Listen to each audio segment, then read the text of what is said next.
സാധനം ഇതൊക്കെ വെട്ടാണെന്ന് തോന്നുന്നേ. എന്നാലോചിച്ചു ഞാൻ പറയുന്നത് ഒരേ ബഹുമാനപ്പെട്ട ഷെയ്ഖ് മുഹിയുദ്ദീൻ അബ്ദുൽ ഖാദിർ ജീലാനി എന്ന സ്വഭാവത്തിനോട് ചെയ്ത് നമ്മൾ ഒരു മനുഷ്യനെ ജീവിപ്പിച്ചു. സുന്നി പിന്നെ ക്രിസ്ത്യാനി തമ്മിലുള്ള ക്രിസ്ത്യാനിന്റെ ഭാഗം എന്ന് വെച്ചാല് ഞങ്ങളെ നബി ഞങ്ങളെ പിന്നെ ഈസ യേശു മരിച്ചോരെ ജീവിപ്പിക്കും നിങ്ങളെ ഖുർആനുണ്ട്, നിങ്ങളെ നബി മരിച്ചോരെ ജീവിപ്പിക്കും നിങ്ങളെ ഖുർആനുണ്ട്. ഞങ്ങളെ യേശു മരിച്ചോരെ ജീവിപ്പിക്കും നിങ്ങളെ ഖുർആനുണ്ട്, നിങ്ങളെ നബി അങ്ങനെ ജീവിപ്പിക്കുന്ന കഥയൊന്നും പറയുന്നത്. അതുകൊണ്ട് ഞങ്ങളെ യേശുവാണ്, ആ യേശുവിന്റെ മതമാണ് ഏറ്റവും നല്ലതെന്ന വാദം. ഇത് ആൾക്കാരെ ഞാൻ കേട്ടിങ്ങനെ സഭയിൽ അറിഞ്ഞു നിൽക്കുകയാണ്. അയാൾ ഷെയ്ഖ് മുഹിയുദ്ദീൻ അബ്ദുൽ ഖാദിർ ജീലാനി തങ്ങളെ ചെയ്തതാണ്. അപ്പോ അവര് പറഞ്ഞു എന്നാലേ ഞാൻ ആ നബിന്റെ ഉമ്മത്തിൽ ഒരെണ്ണാണ്. സഹാബിയല്ല, നബിയല്ല, മലക്കല്ല, സഹാബിയല്ല, താബിയല്ല, താബിയല്ല, ഈ അടുത്ത കാലത്ത് വന്ന ഒരാളാണ്. ഞാൻ ഈ പണി ചെയ്താലോ ആ നബിന്റെ ഉമ്മത്തിൽപ്പെട്ട അനുയായികളിൽപ്പെട്ട ഒരാളായ ഞാൻ ഈ പണി ചെയ്താലോ അപ്പോ ആയിക്കോട്ടെ എന്നാ സമയക്കാം. എല്ലാവരും കൂടി പോയി പള്ളി കണ്ടു. പുരാതനമായ ഒരു കബർ, വളരെ പുരാതനമായ ഒരു കബർ. ആ കബറിലേക്ക് കബർ ചൂണ്ടിയിട്ട് ആ കബറിന്റെ ആളോട് പറഞ്ഞു ഭൂമിയിലില്ല എണീക്കുക.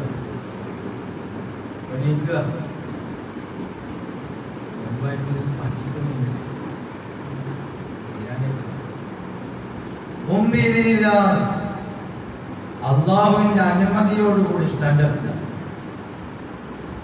അപ്പൊ നിൽക്കുന്ന ആളുകളോട് പറഞ്ഞു ഇയാൾ ആദ്യകാലത്ത് മരിച്ചോയ ആളാണ്, ഇയാളെ മുടി പട്ടിയിട്ടില്ല, നറും പട്ടിയിട്ടില്ല, ഇയാൾ ജീവിച്ച് മരിക്കോളുള്ള മുടിയുണ്ട് തലയില്, ഇയാൾ ജീവിച്ച് മരിക്കോളുള്ള നഖമുണ്ട് കൈമൽ. അതുകൊണ്ട് ആരും പേടിച്ചിട്ട് പോകാം. കാരണം നഖം വെട്ടാനാണെന്ന് മെസ്സേജ് കിട്ടിയിട്ടില്ല, മുടി വെട്ടാനുള്ളതാണ് മെസ്സേജ് കിട്ടിയിട്ടില്ല. വളർന്നോടത്തോളം മുഖത്തുണ്ട്, വളർന്നോടത്തോളം താല്പര്യമുണ്ട്, വളർന്നോടത്തോളം കൈമൽ കാര്യം. ഇത് വെട്ടാനുള്ള മുതലാണെന്ന് പറഞ്ഞത് ഈ ഖുർആനാണ്. ഭൗതിക ജീവിതത്തിൽ മനുഷ്യൻ എങ്ങനെ ജീവിക്കണമെന്ന് വഴികാട്ടിയത് ഈ ഖുർആനാണ്. മരിച്ചിട്ട് നമ്മൾക്ക് അന്തസ്സോടെ എങ്ങനെ ജീവിക്കണം എന്നതിന് വഴികൾ തുറന്നത് ഈ ഖുർആനാണ്. എല്ലാം ഇതിലുണ്ട്, എല്ലാ സംഗതികളും. ഇത് നമ്മളെ മക്കൾക്ക് വാങ്ങിച്ചു കൊടുക്കലല്ലേ, മക്കൾക്ക് ഈ സംഭവത്തെ ബോധ്യപ്പെടുത്തി കൊടുക്കലല്ലേ നമ്മളെ ബുദ്ധി. അതുകൊണ്ട് നമ്മൾക്ക് എന്തായാലും അവസരം കിട്ടിയില്ലെങ്കിലും നമ്മുടെ മക്കൾക്ക് ഇതിന് അവസരം ഉണ്ടായി.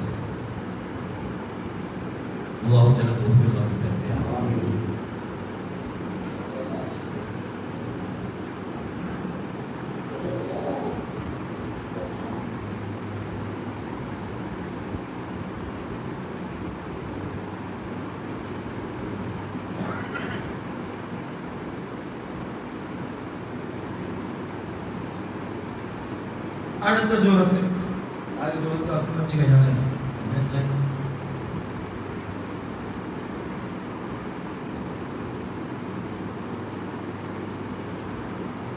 ബിസ്മില്ലാഹിർ റഹ്മാനിർ റഹീം. അൽ ഖാരിഅ. ബേജാറുകളെ കൊണ്ട്, ഭീകരതകളെ കൊണ്ട് ഹൃദയത്തിൽ വന്നിങ്ങനെ അലയടിക്കുന്ന, മുട്ടുന്ന ആ ഖിയാമത്ത് നാളിനെ തന്നെയാ. ആ ഖിയാമത്ത് നാൾ മൽ ഖാരിഅ. ആ ഖിയാമത്ത് നാൾ എന്താണെന്ന് അറിയാൻ ഒമാദാക്കൽ ഖാരിഅ. അതെന്താണെന്ന് തങ്ങൾക്ക് അറിയിച്ചു തന്ന ഘടകം എന്താണ് തങ്ങൾക്ക് അറിയിച്ചത് എന്ന് പറഞ്ഞാൽ ഗൗരവതരമായി ഇതിനെ ബോധ്യപ്പെടുത്തുക. നമ്മളെ കുറിച്ച് ചിലപ്പോൾ ഈ പറ്റി ചോദിക്കും എനിക്കറിയാം, ഇജ്ജ് കണ്ടു എനിക്കറിയാനായി എന്ന് ഞാൻ ചോദിക്കും. അതാ ശ്രദ്ധയെ ഇങ്ങോട്ട് ആവാഹിക്കാനുള്ള ഒരു തലമാണ്. അങ്ങനെ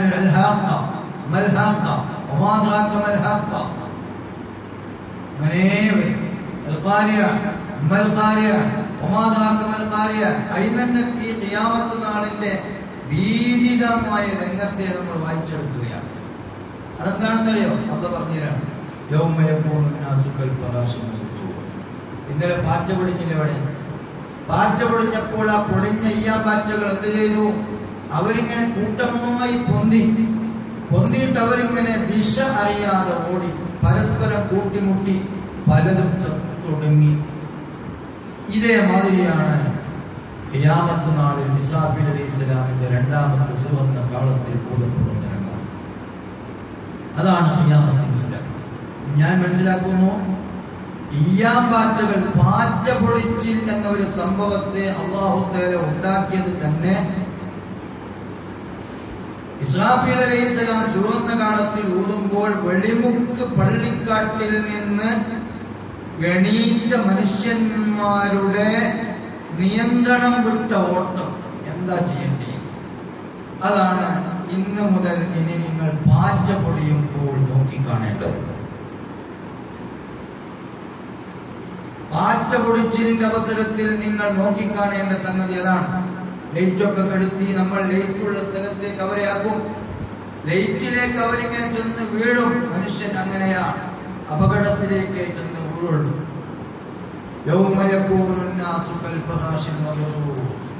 വിതറപ്പെട്ട, പരന്നോടുന്ന, പരത്തപ്പെട്ട ഈയാമ്പാറ്റുകളെ പോലെ മനുഷ്യനാകുന്ന ഒരു ദിവസം. അതിന്റെ ഒരു രംഗം അല്ലാഹു തആല നമ്മൾക്ക് പറഞ്ഞിട്ടുണ്ട്.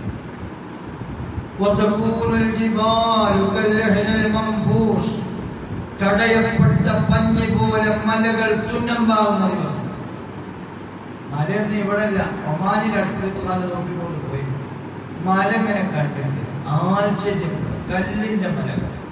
നമ്മുടെ ഈ പുല്ലിന്റെ മരത്തിന്റെ ഒക്കെ പച്ചപ്പാണ് നമ്മൾ മലയിലേക്ക് നോക്കുമ്പോൾ കാണുന്നത്. മലയുടെ ശക്തി കാണണമെങ്കിൽ സൗദി അറേബ്യയിൽ പോകണം, എന്നിട്ട് മക്കയിൽ നിന്ന് മദീനയിലേക്ക് ഒന്ന് യാത്ര ചെയ്യണം, ഒമാനിൽ പോകണം, യമനിൽ പോകണം. ഒമാനിന്റെ ഒരു പ്രത്യേകത തന്നെ, എപ്പോ ചെന്നാലും ചുറ്റുഭാഗവും മലയാണ്. എവിടെ നിന്ന് നോക്കിയാലും ഒരു ദ്വീപിൽ ചെന്നപ്പെട്ട മതിരി, ചുറ്റുഭാഗവും മല, കല്ലുമല, നല്ല അന്തസ്സുള്ള, കാണാൻ ചാരുതയുള്ള കല്ലിന്റെ മല. അതെല്ലാം കൂടി കണ്ട് ഈ ശബ്ദത്തിന്റെ, ഇസ്രാഫീൽ അലൈഹിസ്സലാമിന്റെ ഊത്തിന്റെ ശബ്ദം കേട്ടിട്ട് പേടിച്ചിട്ട് എല്ലാം കൂടി ഇങ്ങോട്ട് ഉരുകയാണ്. എത്രയായിരിക്കും അതിനൊരു ഗൗരവം? ഈ കല്ലുകൾ മുഴുവനും ഭൂമി ഇടിപ്പൊടി തവിടായി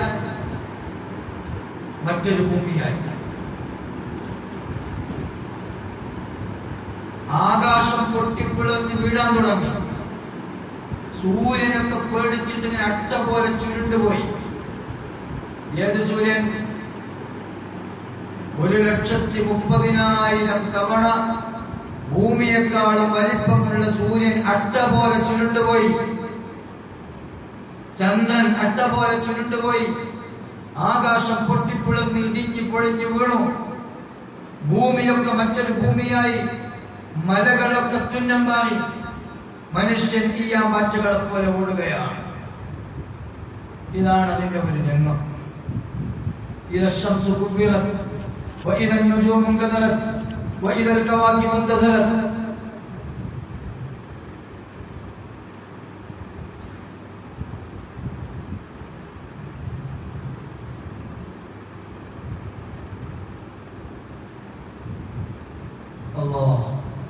എന്നിട്ട് അല്ലാഹു പറയാണ്, അതുകൊണ്ട് നല്ലോണം കാത്തു ജീവിച്ചോളൂ.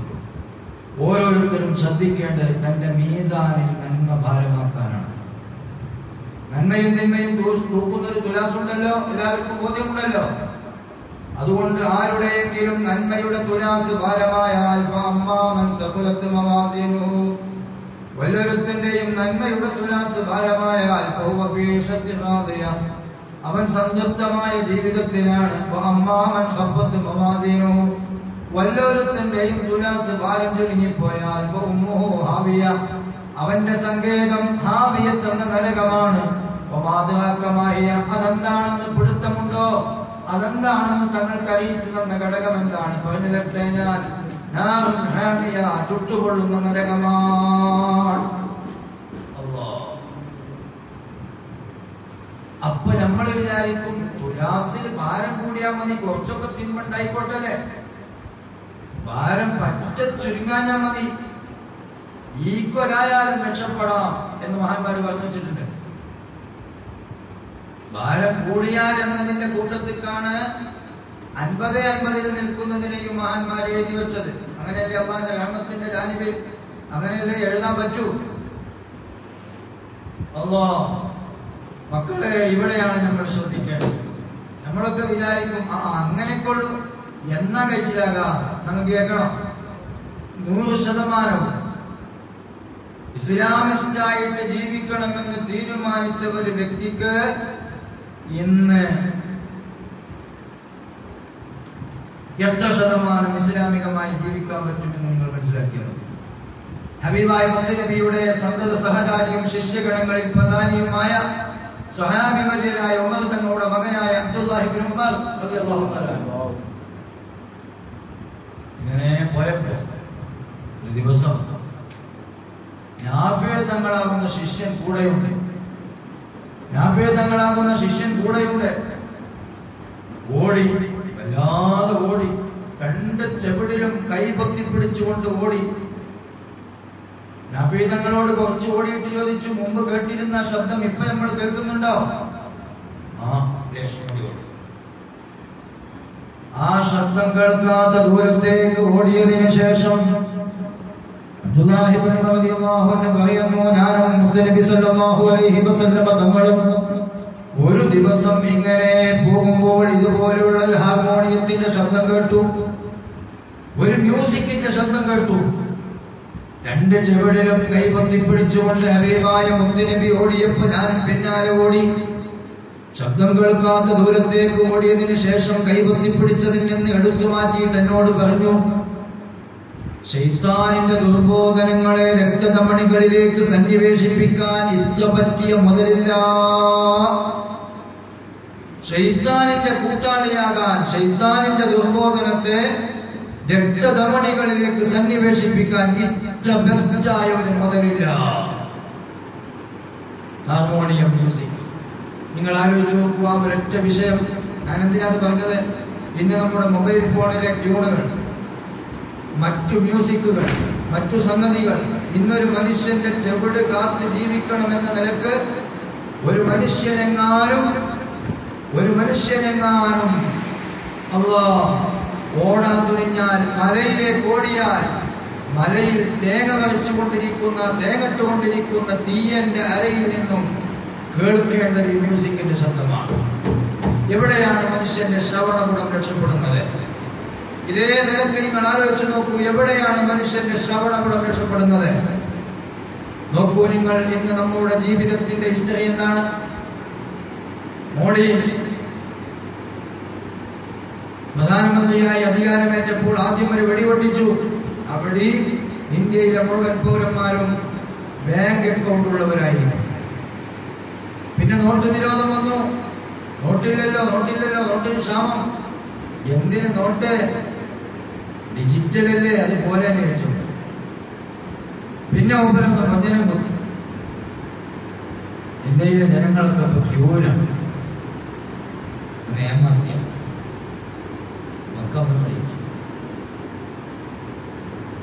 ഇന്ത്യയിലെ ജനങ്ങൾ എല്ലാവരെയും ബാങ്ക് അക്കൗണ്ടുകാരാക്കും എന്നതിലൂടെ ബാങ്കുമായി ബന്ധപ്പെടാതെ ജീവിക്കാൻ ഒരു മനുഷ്യന് സാധിക്കാത്ത തരത്തിലേക്ക് നമ്മെ ഒരുക്കിയിടുകയാണ്. രാഷ്ട്രീയം അതിന്റെ മേലാളിത്തം, അയൽക്കൂട്ടങ്ങളിലൂടെ വരുന്ന സഞ്ചയികൾ, സ്കൂളിലെ വിദ്യാർത്ഥികളിലൂടെ പ്രചരിപ്പിക്കപ്പെടുന്ന സഞ്ചയിക, ആ സഞ്ചയികയുടെ ബാങ്ക് അക്കൗണ്ട്, ആ ബാങ്കിലൂടെ കയറിയിറങ്ങുന്ന കാശ് തിരിച്ചു കിട്ടുന്നു. അടുക്കള കൂട്ടങ്ങൾ, അയൽക്കൂട്ടങ്ങൾ, പഞ്ചായത്ത് അടിസ്ഥാനത്തിൽ, മുനിസിപ്പാലിറ്റി അടിസ്ഥാനത്തിൽ, കോർപ്പറേഷൻ അടിസ്ഥാനത്തിൽ, ജില്ലാടിസ്ഥാനത്തിൽ മത്സരിച്ച് സഞ്ചയിക്കുകയാണ്. ലോണെടുത്ത് പശു, ലോണെടുത്തുകൊണ്ട് ആട്, ലോണെടുത്ത് മാട് ഒക്കെ തട്ടി, എല്ലാത്തിനും തട്ടിച്ചു,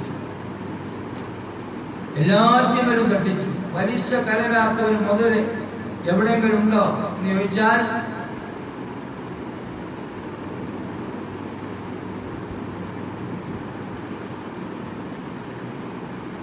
ഇനി നിങ്ങൾ നമ്മുടെ സംസാരങ്ങളെ ശ്രദ്ധിച്ചു നോക്കൂ.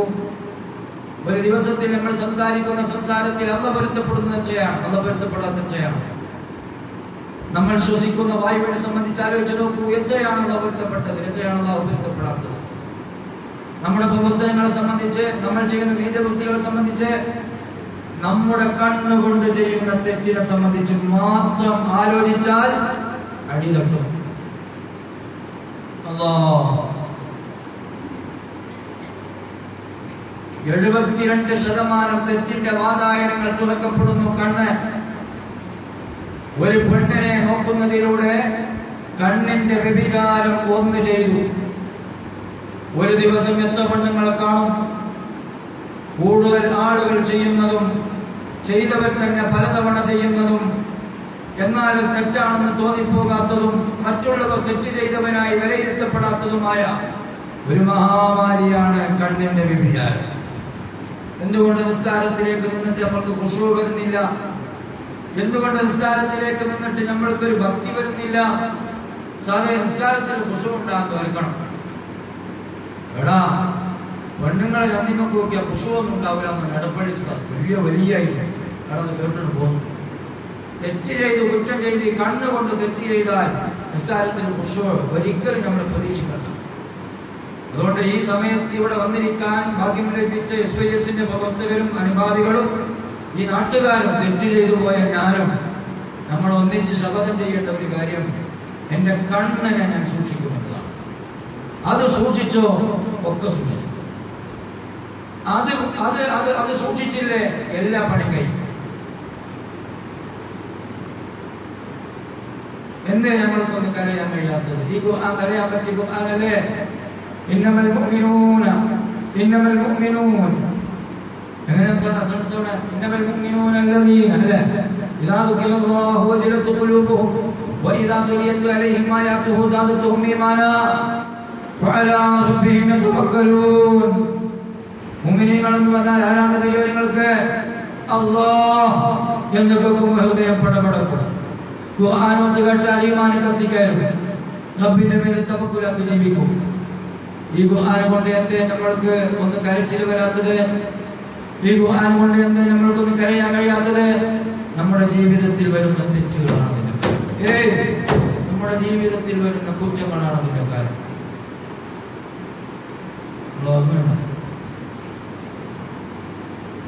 ഇത് വലിയ സംഗതിയാണ്. നമ്മുടെ ജീവിതത്തിൽ കണ്ണ് സൂക്ഷിക്കലില്ലാതെ രക്ഷപ്പെടാൻ ഒരു വഴിയില്ല. അല്ലാഹുവിന്റെ തൗഫീഖ് കൊണ്ട് യമൻ എന്ന പ്രദേശത്ത് 5.5 മാസക്കാലം ഞാൻ പഠിച്ചു. ഞാൻ തന്നെ ഇവിടുത്തെ നിങ്ങളുടെ സോണിന്റെ ക്ലാസ്സിലൊക്കെ പറഞ്ഞിട്ടുണ്ട്. നിസ്കരിക്കാൻ വേണ്ടി പള്ളിയിലേക്ക് ഇമാം അങ്ങോട്ട് നിന്നാൽ, മേളാവിലേക്ക് നിന്നാൽ ബേക്കറിയുടെ മൗമൂമികളെ ഇമാം ഒന്നിച്ച് കരയുക. ആ നാട്ടിന്റെ പ്രത്യേകത എന്താ? പെണ്ണുങ്ങളെ കാണാൻ കഴിയില്ല. മൂടുപടമണിഞ്ഞവർ, എല്ലാവരും മുഖംമൂടി ധരിച്ചവർ, എല്ലാവരും കയ്യോ ധരിച്ചവർ, ആട് മേക്കാൻ പോകുന്ന പെണ്ണ്, കള പറിക്കുന്ന പെണ്ണ്, വിറക് വെട്ടുന്ന പെണ്ണ്, എല്ലാ പെണ്ണുങ്ങളും മുഖംമൂടി ധരിച്ചിരിക്കും, കയ്യോ ധരിച്ചിരിക്കും, കാലോ ധരിച്ചിരിക്കുന്നു. ആ നാട്ടിൽ പെണ്ണിനെ കാണാൻ ഒരു ചാൻസുമില്ല. ഈ ആണുങ്ങൾ പള്ളിയിൽ വന്നിട്ട് ഭയങ്കര കരച്ചിൽ. ഹബീബുൽ തങ്ങൾ ഖുർആനോത്ത് തുടങ്ങിയാൽ പിന്നിലുള്ള ജനങ്ങൾ മുഴുവനും കൂടി ഒന്നിച്ച് കരയും. കരഞ്ഞ് അത്തഹിയ്യാത്തു സലാം വെട്ടി ദുആ ചെയ്ത് റൂമിലേക്ക് പോകുമ്പോൾ തല്ലി കിട്ടിയ ചെറിയ കുട്ടികൾ തേങ്ങി തേങ്ങി തേങ്ങി കരയുന്നത് പോലെ കരയാണത്. ഈ പരിശുദ്ധ ഖുർആൻ ഓതിയിട്ട് നിസ്കരിച്ചിട്ട് ഒരാൾക്ക് കണ്ണുനീര് പൊട്ടിക്കാനോ ഒന്ന് കരയാനോ ഒന്ന് വിതുമ്പാനോ നമ്മൾക്ക് സാധിക്കാത്തത് നമ്മുടെ കണ്ണാണ്. അതിന്റെ ഏറ്റവും വലിയ വിദ്യ. അതുകൊണ്ട് മുഅ്മിനീങ്ങളെ, കണ്ണ് സൂക്ഷിക്കാൻ നിങ്ങൾക്ക് സാധിക്കുന്നോ? നിങ്ങളാണ് മുഅ്മിനീങ്ങൾ. കണ്ണ് സൂക്ഷിച്ചുകൊണ്ട് ജീവിക്കണം. ആരെ തൊട്ടൊക്കെ സൂക്ഷിക്കണം? അന്യപെണ്ണുങ്ങളെ തൊട്ട് സ്കൂൾ ക്യാമ്പസിൽ നിന്ന് സൂക്ഷിച്ചാൽ പോരാ, പ്ലാറ്റ്ഫോമിൽ നിന്ന് സൂക്ഷിച്ചാൽ പോരാ, റെയിൽവേ സ്റ്റേഷനിൽ നിന്ന് സൂക്ഷിച്ചാൽ പോരാ, അങ്ങാടിയിൽ നിന്ന് സൂക്ഷിച്ചാൽ പോരാ, കല്യാണ സ്ഥലത്ത് നിന്ന് സൂക്ഷിച്ചാൽ പോരാ. നമ്മുടെ ജ്യേഷ്ഠന്റെ ഭാര്യയുടെ മൂത്തച്ചിയിൽ നിന്ന് കണ്ണ് സൂക്ഷിക്കണം. നമ്മുടെ അനിയന്റെ ഭാര്യയാകുന്ന ഇളച്ചിയിൽ നിന്ന് കണ്ണ് സൂക്ഷിക്കണം. നമ്മുടെ ഇളാപ്പാന്റെ ഭാര്യയായ ഇളയമ്മയിൽ നിന്ന് കണ്ണ് സൂക്ഷിക്കണം. നമ്മുടെ മുത്താപ്പാന്റെ ഭാര്യയായ മൂത്തമ്മയിൽ നിന്ന് കണ്ണ് സൂക്ഷിക്കണം. നമ്മുടെ അമ്മോന്റെ ഭാര്യയായ അമ്മായിൽ നിന്ന് കണ്ണ് സൂക്ഷിക്കണം. നമ്മുടെ ഭാര്യയുടെ ജ്യേഷ്ഠത്തിൽ നിന്ന് അനുജത്തിയിൽ നിന്ന് കണ്ണ് സൂക്ഷിക്കണം. നമ്മുടെ അമ്മായിമ്മയുടെ ജ്യേഷ്ഠത്തിൽ നിന്നും അനുജത്തിയിൽ നിന്നും കണ്ണ് സൂക്ഷിക്കണം. വലിയ അമ്മായിമ്മ, ചെറിയമ്മായിമ്മ ഉണ്ടാക്കാം. അങ്ങനെ ചെയ്യാം. അതിന്റെ വല്യമ്മായ്മയാണ്. എന്താ വല്യമ്മായ്മ പറഞ്ഞാല്? അമ്മായിമാനാണ്. അതിന്റെ ചെല്ലമ്മായ്മയാണ് അമ്മായിമാനെ. പറ്റുമോ? No no. ഇങ്ങനെ ജീവിക്കാൻ പറ്റിയെങ്കിൽ നിസ്കാരത്തിൽ കഴിയാനാണ്. അതിന് പറ്റുമോ?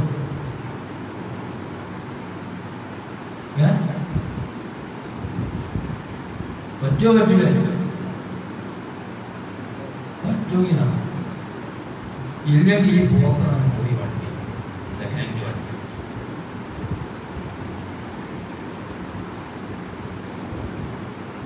അപ്പൊ നിങ്ങൾ ആലോചിച്ച് നോക്കുകയാണെങ്കിൽ നമ്മുടെ ജീവിതത്തിൽ തുലാസ് ഭാരമാകാൻ പറ്റിയതോ ഭാരം തൂക്കാൻ പറ്റിയത്? എന്റെ ഇപ്പം നേരം എടുത്താലും ചെയ്തു ഒരു പക്ഷം സുബൈന് സ്വീകരിച്ചു പോയത്. പിന്നെ ഒന്ന് ആലോചിച്ച് നോക്കാൻ.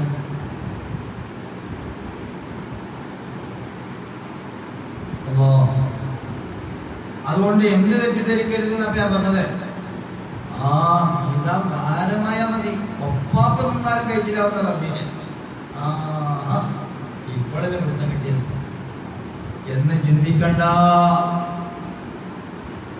ഫുൾ ഓപ്ഷനായിട്ട് ജീവിക്കണം എന്ന് വിചാരിച്ച് പോയാൽ പോലും നടക്കില്ല. നല്ലോണം സൂക്ഷിക്കണം, നല്ലോണം സൂക്ഷിക്കണം. എപ്പോഴാണ് നമ്മുടെ ജീവിതം അങ്ങനെ ഒരു മീസാൻ ഭാരമായ, മീസാൻ ഗരം തൂങ്ങുന്ന ജീവിതമാണെന്ന് എപ്പോഴാണ് നമ്മൾക്ക് ബോധ്യാവുക? നമ്മുടെ നിസ്കാരത്തിൽ ഖുശൂഅ്, നിസ്കാരത്തിന് ഭക്തി വേണം, നിസ്കാരത്തിന് കണ്ടിട്ട് കണ്ണുനീരൊക്കെ കുടിയണം.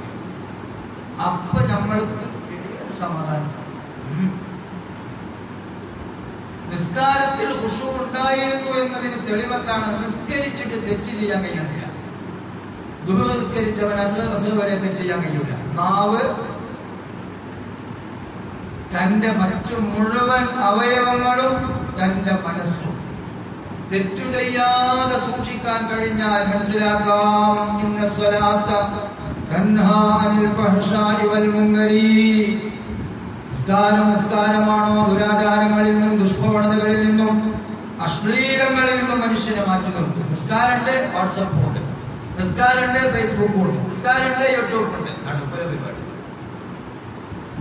അവര് നിസ്കാരല്ല. നിസ്കാരാണോ അത് നിസ്കരിച്ചവൻ പിന്നീട് തെറ്റ് സംഭവിക്കാൻ പാടില്ല.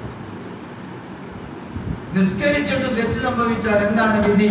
മൻ ലം തൻഹു സ്വലാത്തുഹു അനിൽ ഫഹ്ശാഇ വൽ മുൻകരി ലം യസ്ദദുഹു മിനല്ലാഹി ഇല്ലാ ബുർദാ. നിസ്കരിച്ചു എന്നിട്ടും തെറ്റ് എന്നാ മനസ്സിലാക്കിക്കോളി, അല്ലാഹുവിന് അകലുകയാണ്, അല്ലാഹുവിനോട് അടുക്കുകയല്ല. അല്ലാഹുവിന് അകന്നകന്നകന്ന് പോവുകയാണ്. നിസ്കരിച്ചപ്പോൾ എത്ര അടുത്തിരുന്നു, അതിലേറെ അകന്നു അസ്വസ്കരിച്ചു. അസ്വസ്കരിച്ചപ്പോൾ എത്ര അടുത്തായിരുന്നു, അതിലേറെ അകന്നു അവർ നിസ്കരിച്ചു. അങ്ങനെ കാലാകാലം അകന്നകന്ന് പോകുക. അള്ളാനെ കളിയാക്കി ഇമാം ബുഖാരി റളിയല്ലാഹു അൻഹു നേരം വരെ ആദ്യമായിട്ട് പറയുന്ന പൊള്ളുവച്ച് എത്തുവാണ്, ആദ്യമായി പറയുന്ന പൊള്ളുവച്ച് എത്തുവാണ്. ഈ അണ്ടകട ഹത്ത സൃഷ്ടിച്ച് സംവിധാനിച്ച അള്ളാഹുവിന്റെ മുമ്പിലേക്ക് എന്റെ മെയ്യും മനസ്സും ഞാനിതാ തിരിച്ചു വച്ചിരിക്കുന്നു. ഒരാൾക്കും എന്റെ വിവാദത്തിൽ പാർട്ണർഷിപ്പില്ല, ലോകമാന്യമില്ല, പേരും പെരുമില്ല, പ്രശസ്തിയില്ല. അള്ളാഹിന്റെ വൃത്തത്തിന് വേണ്ടി മാത്രമേ ഞാൻ ചെയ്യണം. ഇന്ന സ്വലാത്തി വനുസുക്കിയോ മഹ്യായ വമമാത്തി ലില്ലാഹി റബ്ബിൽ ആലമീൻ. എന്റെ നിസ്കാരവും ആരാധനകളും എന്റെ ജീവിതം മുറിച്ചോടും, എന്റെ മരണവും അള്ളാഹിന്റെ പൊരുത്തത്തിനേ ആവുള്ളൂ. പൊരുത്തപ്പെട്ടതേ ഞാൻ ചെയ്യുള്ളൂ, എന്റെ പൊരുത്തമില്ലാത്തതൊന്നും ഞാൻ ചെയ്യൂല. എന്താ പ്രതിജ്ഞ? പത്തരമാറ്റുള്ള പ്രതിജ്ഞ. ഇതിലൊന്നും ഒരാൾക്ക് പാർട്ണർഷിപ്പില്ല, ഒരു പാർട്ണർമാരുമില്ല, അള്ളാഹു മാത്രം. ലോകമാന്യമില്ല, പേരില്ല, പെരുമല്ല, പ്രശസ്തിയില്ല, ആണാകാനല്ല, ആർക്കും പാർട്ണർഷിപ്പില്ല. വികാരിക്കവും എടുത്തു ഇങ്ങനെയൊക്കെ ആദാനം ചെയ്യാനല്ലേ എന്നോട് കൽപ്പിക്കപ്പെട്ടിട്ടുള്ളത്. വാനമിനൽ മുസ്ലിമീൻ, അനക്ക് വീടുന്നെങ്കിൽ ജീവിക്കുന്ന പലരുമില്ലേ, അക്കൂട്ടത്തിൽ ഒരുവനായി ഞാൻ. ഈ പ്രതിജ്ഞ ചെയ്ത മനുഷ്യൻ പിന്നീട് തെറ്റ് ചെയ്താൽ അവൻ അള്ളാനെ കളിയാക്കരുത്. നിസ്കാരം ചെയ്യാൻ നിൽക്കുക, വാട്സപ്പ് നോക്കാൻ, വാട്സപ്പ് തുറക്കാൻ നിൽക്കുകയാണ് സെക്സിക്കാൻ പോകാൻ. റമദാൻ മാസം വൈകുന്നേരമൊക്കെ സെക്സ് കണ്ടില്ല. വൈകുന്നേരമായി നിങ്ങളൊന്നും കാണാനില്ല, നിങ്ങൾ പാവമാണ്. അങ്ങനെയൊക്കെയാണ് നടക്കുന്നത്. അടുത്ത സുഹൃത്ത് മുതലേ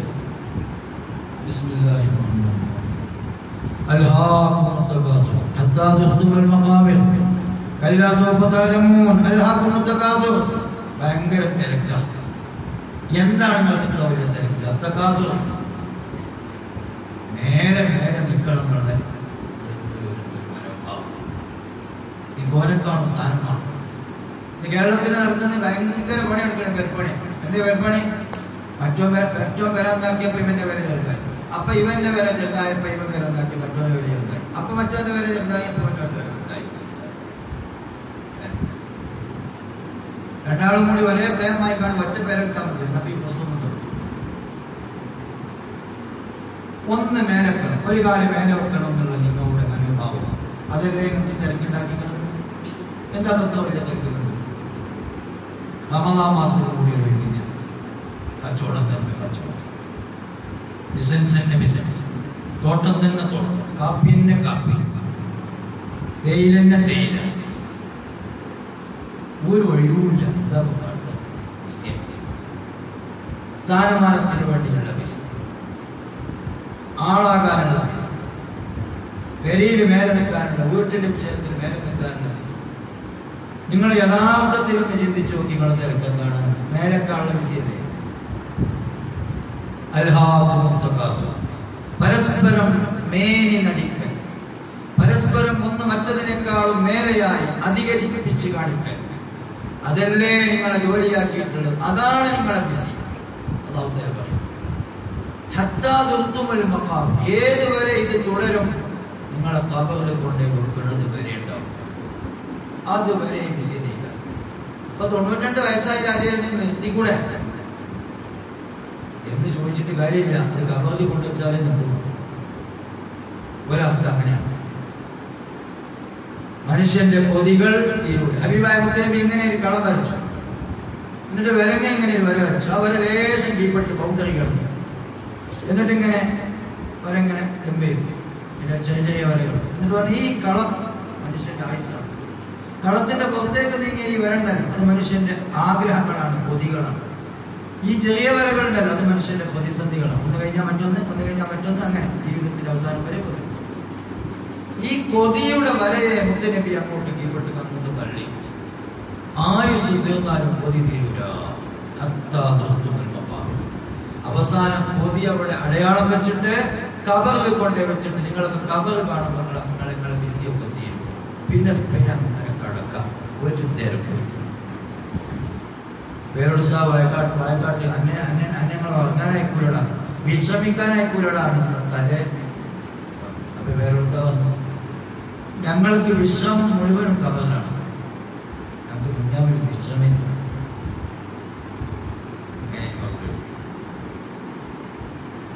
കബറിൽ കിടക്കുന്ന ഒരു പണി കടത്തി അള്ളാഹ് ഖിയാമത്ത് നിലനിർത്തി, ഖിയാമത്ത് നിലനിർത്തി.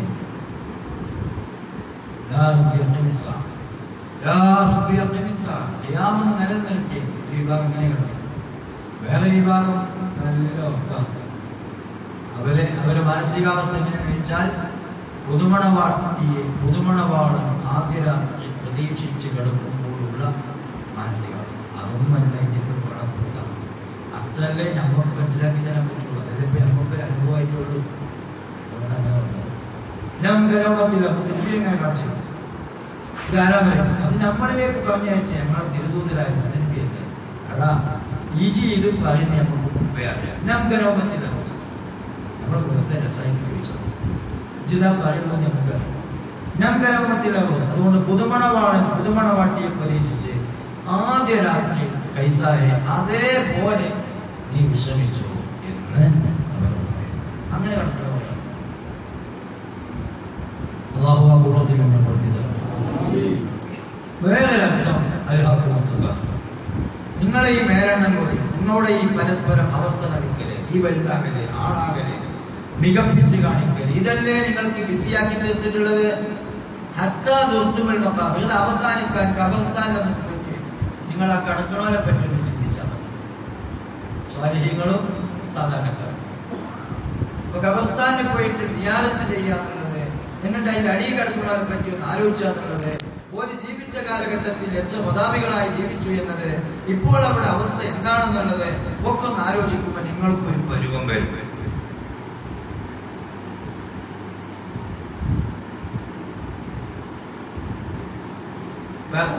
മറ്റല്ല വലിപ്പം പറിച്ചിലെന്നെ, മേലാകലെന്നെ, ആളാകലെന്നെ, അത്താൻ ഋത്തുവൽ മക്കാബ്, അവസാനം പിന്നെ മരിച്ചോലി എണ്ണലോടുങ്ങൾ. ജീവിച്ചിരിക്കുന്നവരെ തേറ്റ് എന്റെ വാപ്പാന്റെ ചന്തിക്ക് തയമ്പുണ്ടായിരുന്നു എന്നൊക്കെ പറഞ്ഞിട്ട് ബുദ്ധിമുട്ടാണ്. മരിച്ചോലി എണ്ണലോടുങ്ങൾ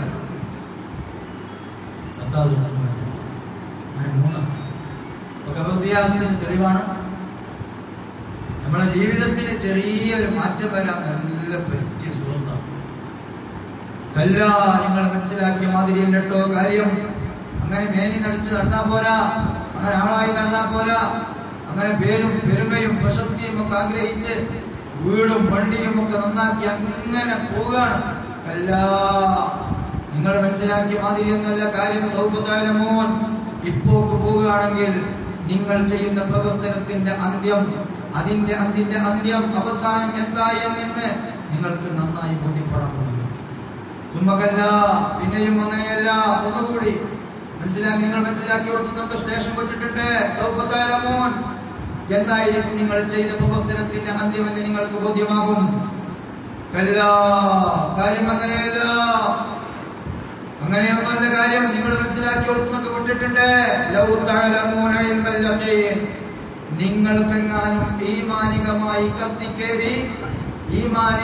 നിങ്ങൾ കത്തിക്കേറി നിങ്ങൾക്കൊരു യഖീനിന്റെ ഇൽമു വന്നാൽ, ഒരു ദൃഢതയുടെ ഇൽമു വന്നാൽ, ആ ഒരു ഇൽമു നിങ്ങൾക്ക് കിട്ടുകയാണെങ്കിൽ തന്നെയും നിങ്ങൾക്ക് ഇവിടെ വെച്ച് നരകം പച്ചക്ക് കാണാൻ പറ്റും.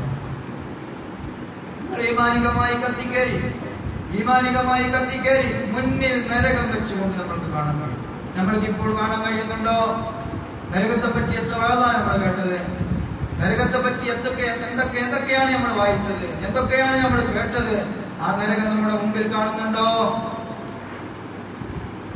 ഒരാളൊരു റൂമെടുത്തു, ഫ്ലാറ്റ് എടുത്തു. ആ ഫ്ലാറ്റിന്റെ 32ാമത്തെ റൂമിൽ ഒരു ആരുണ്ട്, കന്യകയായ ഒരു പെണ്ണുണ്ട്. ആരും തൊട്ടിട്ടില്ല, എനിക്ക് മാത്രം സൂക്ഷിച്ചതാ. എത്രയാ വാടക? 2 ലക്ഷം രൂപ. ഓക്കെ, 2 ലക്ഷം രൂപ. എന്നാലും ഒരു സംഭവമാണല്ലോ. അവൻ റൂമിലേക്ക് കയറി പോകുന്ന അവസരത്തിൽ മുന്നിൽ കത്തിക്കൊണ്ടിരിക്കുന്ന ഒരു തീയിന്റെ തൂൺ, അതിങ്ങനെ രംഗി കത്തിക്കൊണ്ടിരിക്കുന്നു. അവൻ ചോദിച്ചു, എന്താ ഇവിടെ ഒരു തൂണ് കത്തിക്കൊണ്ടിരിക്കുന്നുണ്ടല്ലോ? അത് നിന്നോട് പറയാൻ മറന്നുപോയി. നാളെ നീ തിരിച്ച് വന്ന് തിരിച്ചു പോകുമ്പോൾ ഈ തൂണിൽ 1 സെക്കൻഡ് സമയം നിന്നെ പിടിച്ചു വെച്ചു. ഒറ്റ സെക്കൻഡ്. അവനാ തൂണിൽ 1 സെക്കൻഡല്ലേ ഉള്ളൂ എന്ന് വിചാരിച്ച് അവനാ കന്യകയായ ഒരു ഇൻസും ചിഹ്നം തൊടാത്ത ആ പെണ്ണിനെ ആസ്വദിക്കാൻ വേണ്ടി മുകളിലോട്ട് റൂമിലേക്ക് കയറിപ്പോകുമോ? ഇല്ല. എന്നാൽ എത്ര നമ്മൾ കേട്ടു നരകത്തിനെ പറ്റി.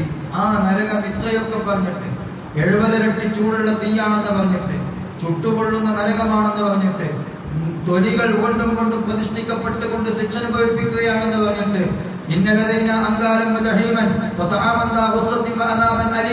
തൊണ്ടി കെട്ടുന്ന ഭക്ഷണമുണ്ട്.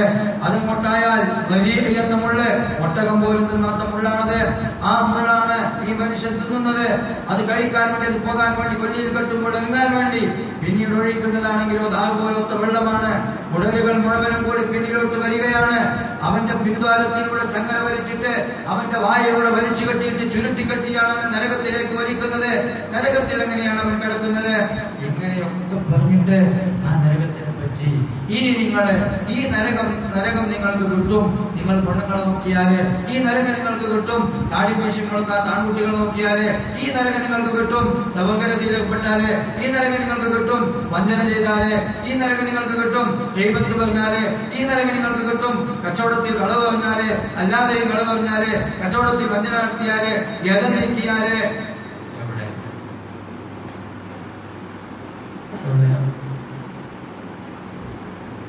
ഒരു സെക്കൻഡ് സമയം തീത്തൂണിൽ നാളെ രാവിലെ പിടിച്ചു കെട്ടുമെന്ന് പറഞ്ഞപ്പോൾ അവൻ ആ വ്യഭിചാരത്തിൽ നിന്ന് ഒളിച്ചോടി. ഇക്കണ്ട ശിക്ഷ മുഴുവനും കൂടി പറഞ്ഞിട്ട് അനങ്ങിയ പഠിച്ചു പറയുന്നല്ല.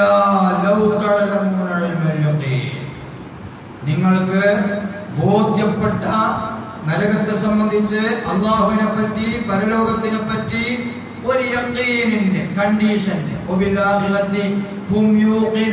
പരലോകം കൊണ്ട് അവർക്ക് യഖീനുണ്ട് എന്ന് പറഞ്ഞാൽ ആ യഖീനിന്റെ ബോധ്യപ്പെടൽ നിങ്ങൾക്ക് ബോധ്യപ്പെടുകയാണെങ്കിൽ പച്ചക്ക് നരകം കാണാം.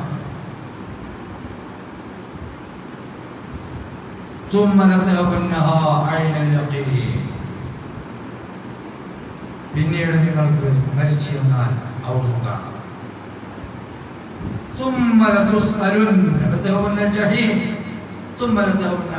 പിന്നെ നിങ്ങൾക്ക് ബോധ്യപ്പെട്ട് നേരത്തെ നേരെ കാണാം, തൊട്ട് കാണാം. ഹഖുൽ യഖീൻ എന്ന് പറഞ്ഞ വേറെ സംഭവം.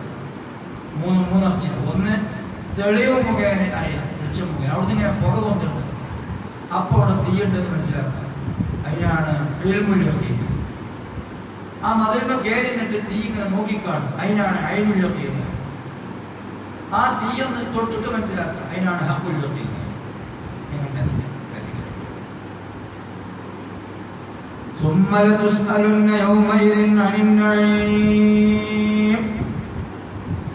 പിന്നീട് നിങ്ങൾക്ക് എന്തൊക്കെ സൗകര്യങ്ങളും സുഖങ്ങളും ലഭിച്ചിട്ടുണ്ട്, ഈ സുഖങ്ങളെ സംബന്ധിച്ചും സൗകര്യങ്ങളെ സംബന്ധിച്ചും മുഴുവൻ നിങ്ങളോട് നാളെ പരലോകത്ത് ചോദ്യം ചെയ്യപ്പെടും കേട്ടോ. അബീബായ മുത്തനബി ഒരു ഓടുവഴിയിലൂടെ അസമയത്ത് ശ്രദ്ധിക്കുന്നവരെയും കാണുന്നു, പാതിരാ സമയത്ത് ഉമ്മറുന്നവരെയും കാണുന്നു. അല്ലാഹ് എന്താ നിങ്ങൾ ഈ സമയത്ത് മുത്തനബി ഉപയോഗിച്ചു തങ്ങളെ എന്താണോ ഈ സമയത്ത് ഇറക്കിയത് അതന്നെ നമ്മളെ ഇറക്കിയിട്ടുണ്ട്. മൂന്നാളും വിഷന്നിട്ട് വർക്കം വരയിട്ട് ഇടത്തും വലത്തും മറിഞ്ഞു കടന്നിട്ട് എന്തെങ്കിലും കിട്ടിയെങ്കിലും വിചാരിച്ചിട്ടുണ്ട് ഇറങ്ങിയതാണ്. ഗതിമുട്ടി ഈ സംഭവം ഒരു രാത്രി 3 പേർക്ക് ഒന്നിച്ചു. ഇതായിരിക്കും അവസ്ഥ. അവർ സഹാബിന്റെ വീട്ടിലേക്ക് ഒരാടിനെ ശീതപ്പുറം കൊടുത്തു. അത് ഭക്ഷിച്ചിറങ്ങിയ ഇതിനെ സംബന്ധിച്ച് എന്നോട് ചോദിക്കും കേട്ടോ എന്നാണ്. ഇതിനെപ്പറ്റി ചോദിക്കുമോ നബിയെ? ഇതിനെപ്പറ്റി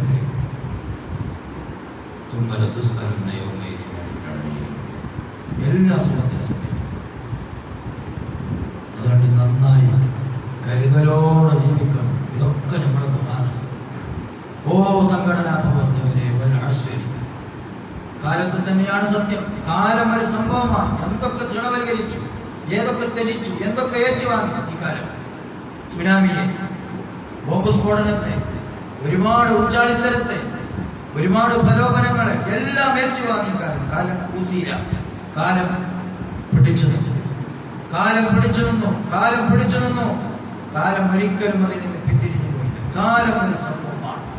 ആ കാലത്തെ പിടിച്ച് കാലത്തെ പോലെ പ്രതിസന്ധി തരണം ചെയ്യാൻ പറ്റിയ, സഹിക്കാൻ പറ്റിയ മറ്റൊരു സംഭവം ഇല്ല.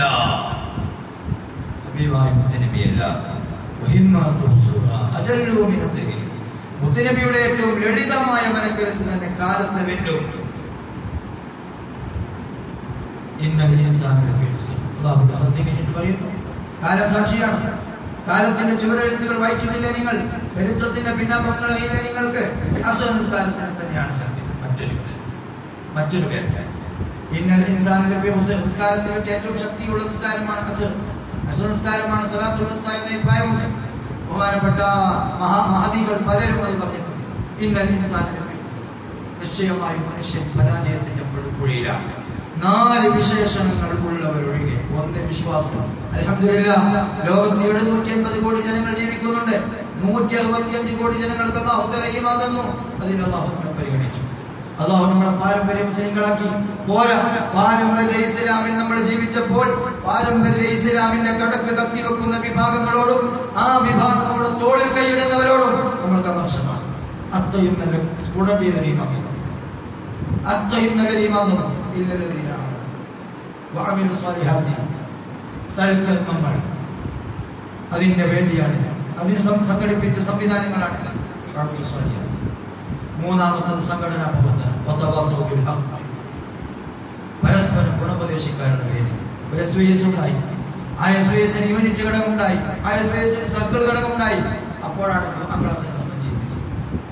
ഇത് പരസ്പരം ഗുണോപദേശിക്കാനുള്ള വേദിയാണ്. ഇതുകൊണ്ട് തീർന്നില്ല. പരസ്പരം ഗുണോപദേശിക്കണം.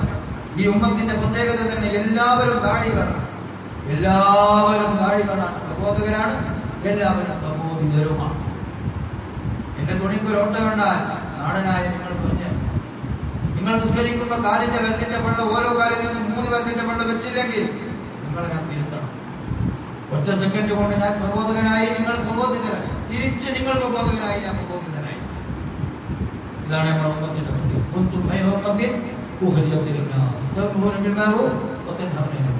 അതാണ് ഈ ഉമ്മത്തിന്റെ പ്രത്യേകത. ബാക്കിയുള്ള എല്ലാ ഉമ്മത്തിനും 250 കോടിയുള്ള സ്ഥലത്തേക്ക് ഒരു നബി, 25 കോടിയുള്ള സ്ഥലത്തേക്ക് ഒരു നബി, 10 കോടിയുള്ള ഒരു ഏരിയയിലേക്ക് മാത്രം ഒരു നബി. അങ്ങനെയാണ് 1,24,000 അമ്പിയാക്കൾ. ജിന്നടക്കമാണ് 2,24,000 അമ്പിയാക്കളായത്. ജിന്നുകൾ 1 ലക്ഷം. ജിന്നുകളെ നബി.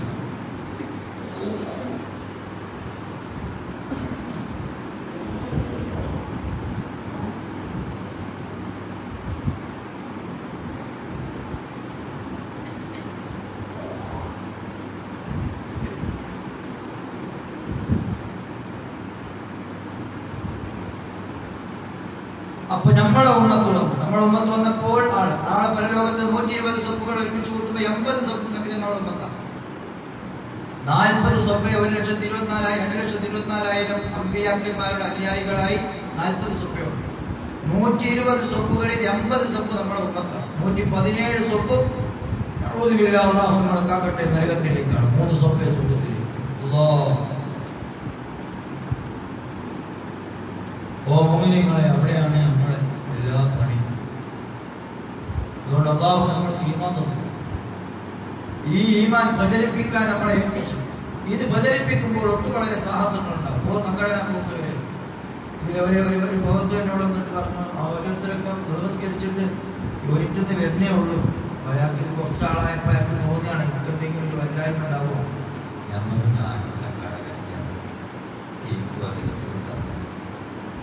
എന്നാലും നമ്മളെ ആളുകളെത്തി. ഇനി നമ്മൾക്ക് സന്തോഷത്തോടെ മരിച്ചു പിരിയാൻ പറ്റിയിട്ടുണ്ടാകും. അതുകൊണ്ട് ജീവിതത്തിൽ തെറ്റ് ചെയ്യരുത്. കണ്ണാണ് ഏറ്റവും വലിയ വില്ല. അത് നന്നായി സൂക്ഷിക്കണം. കണ്ണ് സൂക്ഷിച്ച്, ഗുഹ്യസ്ഥാനം സൂക്ഷിച്ച്, തന്റെ എല്ലാ അവയവങ്ങളെയും നന്നായി സൂക്ഷിച്ചു തന്റെ ജീവിതത്തിൽ നല്ല ജീവിതം നയിച്ച് അല്ലാഹുവിനെ ഭയന്ന് അപനസ്കാരത്തിൽ ശ്ലോകമുണ്ടാകും. ഈ സംഘടന നേടാനാവുന്ന വിശ്വാസമുണ്ട്, കർമ്മമുണ്ട്. പരസ്പരം ഗുണോപദേശിക്കാനുള്ള വേദികൾ സൃഷ്ടിക്കാൻ കഴിയും. അതായത് അങ്ങനെയെങ്കിലും വെച്ചിലാണ് അങ്ങനെ സംബന്ധിച്ചില്ല. അപ്പൊ സംഘടനാ രംഗത്തും സംഘടനാ പ്രവർത്തനവും യഥാർത്ഥത്തിൽ അതിന്റെ ഒരു പൊതുവേദിയാണ്. ആ ഒരു പൊതുവേദി കൊണ്ടല്ലേ ഇപ്പൊ ഇത്രയും ആളുകൾക്ക് നമ്മൾക്ക് ഉപദേശിക്കാൻ പറ്റിയത്. ആ വേദി കൊണ്ടല്ലേ നമ്മൾ സ്ത്രീകൾക്ക് ക്ലാസുകൾ സംഘടിപ്പിക്കുന്നത്. ആ വേദി കൊണ്ടല്ലേ നമ്മുടെ സമ്മേളനങ്ങൾ സംഘടിപ്പിക്കുന്നത്.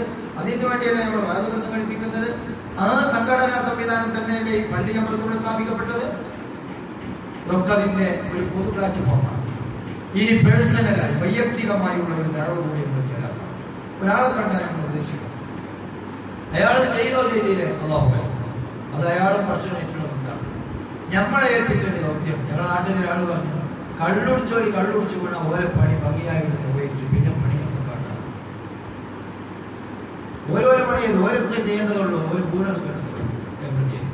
ഇനി അവരെ ഇത്തിരി വെച്ച് അവരെ കുളിപ്പിച്ച് വൃത്തിയാക്കി അവർക്ക് നല്ല ഉടയാടുകൾ അണിച്ചു കൊടുത്ത് അവരെ സ്ഫുടം ചെയ്ത് കൊണ്ടുവേണ്ടത് നമ്മുടെ ബാധ്യതയാണ്. ഈ പണിക്ക് വലിയ സാഹസം. അതുകൊണ്ടാണ് ആ സൂറത്ത് അവസാനിപ്പിച്ചത്, നിങ്ങൾ പരസ്പരം ക്ഷമ കൊണ്ട് ഉപദേശിച്ചു.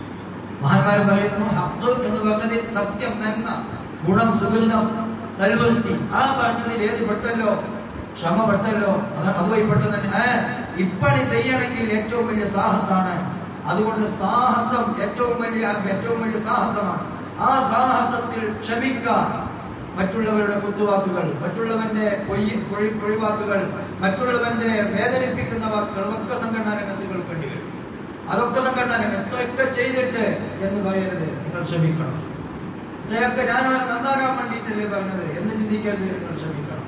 ക്ഷമിക്കാനും നിങ്ങൾ ഗുണോപദേശിക്കണം. അങ്ങനെ ഈ രംഗം നന്നായി സ്വജീവിതത്തിൽ നന്നാക്കി എല്ലാവരും നല്ല രീതിയിൽ ജീവിച്ച് സന്തോഷത്തോടുകൂടി മരിക്കണം. സ്വലാത്ത് നന്നായി ചെല്ലണം. സ്വലാത്ത് നന്നായി ചെല്ലുമ്പോഴാണ് ഇതൊക്കെ നമ്മൾക്ക് കിട്ടുക. ഒരു ദിവസം 700 സ്വലാത്ത് എത്തിയാൽ 350 സ്വലാത്ത് പകലും 350 സ്വലാത്ത് രാത്രിയും ചെല്ലിയാൽ ഏറ്റവും കൂടുതൽ സ്വലാത്ത് എത്തിയവൻ എന്ന പട്ടികയിൽപ്പെടും. ഏറ്റവും കൂടുതൽ സ്വലാത്ത് എത്തിയവൻ എന്ന പട്ടികയിലെ അവസാനത്തെ കക്ഷിയായി ആദ്യ കക്ഷിയിൽ പെടാൻ കുറെ ആൾക്കാർ. അബുൽ അബ്ബാസ് ഖുറൈശി റളിയല്ലാഹു തആല ഒരു ദിവസം 1.5 ലക്ഷം സ്വലാത്തിരുന്ന മഹാൻ, 50,000 സ്വലാത്ത്. ഈ അടുത്ത് തന്നെ കണ്ടു കാണാത്ത വ്യക്തിയാണ്. അയാൾ ചോദിച്ചു എന്താ? അയാൾ പറഞ്ഞു, ഞാൻ 3 മണിക്കൂർ 10,000 സ്വലാത്ത് ദിവസം ചെയ്യും. 3 മണിക്കൂർ ഇരുന്നിട്ട് 10,000 സ്വലാത്ത് ദിവസം ചെയ്യും. ഹബീബായ മുഹമ്മദ് സല്ലല്ലാഹു അലൈഹി വസല്ലം തങ്ങൾ മരണത്തിന്റെ അവസരത്തിൽ സാന്നിധ്യമുണ്ടാകും, മരണമാടുന്ന അവസരത്തിൽ ഖബറിന്റെ സമീപത്തുണ്ടാകും, ദഫൻ ചെയ്യുന്ന അവസരത്തിൽ അവിടെ ഉണ്ടാകും, എല്ലാ സ്ഥലത്തും നബിയുടെ സാന്നിധ്യം ഉണ്ടാകും. നിങ്ങളുടെ മേലിൽ എന്റെ മേലിൽ സ്വലാത്തിന് അധികരിപ്പിച്ചവന്റെ സ്വന്തക്കാരനായും താങ്ങും തണലുമായും അവനെ ഹെൽപ്പ് ചെയ്യുന്ന സഹായിയായും ഞാനുണ്ടാകുമെന്ന് മരണം തൊട്ടു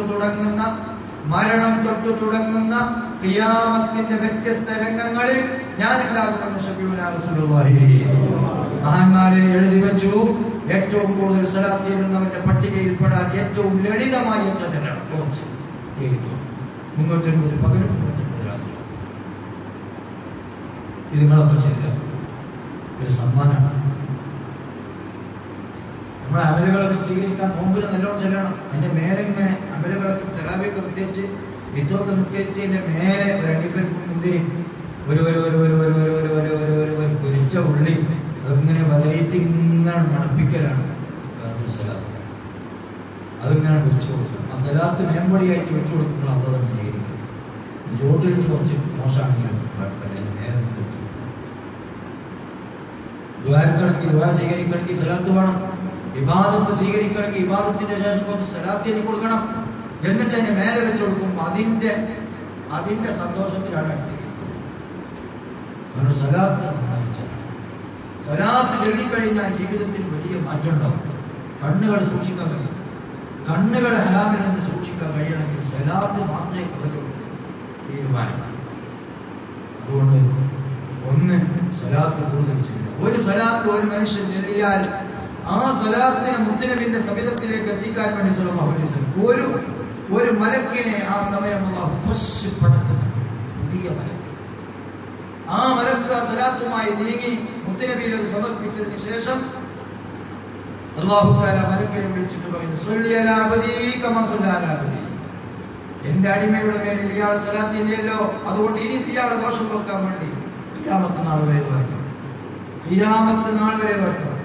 നമ്മളെ പോറ്റി കഷ്ടതകൾ സഹിച്ച് വളർത്തിയെടുത്ത് തീറ്റി പോറ്റി നീക്കാറ്റടിക്കുന്ന മണൽക്കാട്ടിലേക്ക് കടന്നിരുന്ന് അധ്വാനിച്ച് കഷ്ടപ്പെട്ട് പോറ്റിയ മക്കൾ നമ്മുടെ കബറിൽ എപ്പോഴും ആഴ്ചയിൽ എഴുതണം. ബോധമുണ്ടെങ്കിൽ അത് പിന്നീട് ഡോസ് കുറയും, പിന്നീട് മുഴുവന്നാവും, പിന്നീട് അതില്ലാതാവും, പിന്നീട് ഗൾഫിൽ പോവും. പിന്നെ വന്നിട്ട് നോക്കും അപ്പാന്റെ കബർ ഇവിടെ ഉണ്ടായിരുന്നു. പിന്നെ ഒരു 3-4 കബർക്ക് വേറൊന്നുമില്ലേ ബാക്കിയില്ല. അതേ സമയത്ത് ഒരു സലാത്ത് ചൊല്ലിയാൽ ആ സലാത്ത് ചൊല്ലിയ കാരണത്തിന് വേണ്ടി അല്ലാഹു പടച്ച മലക്കിന്റെ പണി ഖിയാമത്ത് നാൾ വരെ ഇവന് വേണ്ടി വരക്കലാണ്. ഈ വിശുദ്ധ റമദാൻ ബാക്കിയുള്ള 10-14 ദിവസം ഉണ്ടല്ലോ, സലാത്തിനെ നന്നായി അധികരിപ്പിക്കും. നന്നായി ചെല്ലി അങ്ങനെ ചൊല്ലി ഖുർആൻ പാരായണത്തിന്റെ സമയം കഴിഞ്ഞ് ബാക്കിയൊക്കെ സ്വലാത്തുണ്ട്. ആ കഴിച്ചിങ്ങനെ സ്വലാത്തല്ല. അങ്ങനെ സ്വലാത്ത് ചൊല്ലി അങ്ങനെ മരിക്കുന്ന നേരത്തിൽ ബഹുമാനപ്പെട്ട ഇബ്നു ഹജർ തങ്ങളോട് ചോദ്യം, എന്താണ് നബി സല്ലല്ലാഹു അലൈഹി വസല്ലം തങ്ങളുടെ ഇപ്പോഴത്തെ ജോലി? തിരക്കിട്ട ജോലി എന്താണ്? മുഅ്മിനീങ്ങൾ മരിക്കുന്ന സ്ഥലത്ത് ഹാജരാകല. യമനിൽ 2-3-4 വർഷങ്ങൾക്ക് മുമ്പ് സംഭവമുണ്ട്. ഒരാൾ മുത്തുനബിയെ സ്വപ്നത്തിൽ കാണും. തിരക്കിട്ട് പോവാണ്. ജൊബിയൊക്കെ കൈ തൂക്കി കമീസ് മാത്രം ജൊബിണ്ടാൻ നേരെ ഉപയോഗിക്കാനവേ നമ്മൾ തിരക്കിട്ട് പോകും. ഞാൻ തെരീവരെ മയ്യത്ത് സ്ഥലത്ത് കൊണ്ടുണ്ടാകും. ഇയാൾ എണീറ്റ് ഓടി ആ മരിച്ച ആളെ സംബന്ധിച്ച് പഠിച്ചപ്പോൾ അവിടുത്തെ പുഴയിൽ കൊണ്ട് മരിച്ചതാണ്. 10,000 സ്വലാത്ത് ദിവസം തെറ്റി. അങ്ങനത്തെ പറഞ്ഞ കണ്ണോട്ട കഥയാണ്. അല്ലാഹ് അവർക്ക് വന്നിട്ടുണ്ടല്ലോ. ഞാൻ ഈ പറഞ്ഞ വിഷയങ്ങൾക്കൊക്കെ ഉള്ള ഒറ്റമൂലി സലാത്താണ്. അള്ളാഹു നമ്മളെ രക്ഷപ്പെടുത്തും. അള്ളാഹു നമ്മളെ രക്ഷപ്പെടുത്തട്ടെ. അള്ളാഹു കാക്കട്ടെ. അള്ളാഹു നമ്മളെ രക്ഷപ്പെടുത്തും. എല്ലാവരും എണീറ്റ് അള്ളാഹു സ്വല്ലി അലാ സയ്യിദിനാ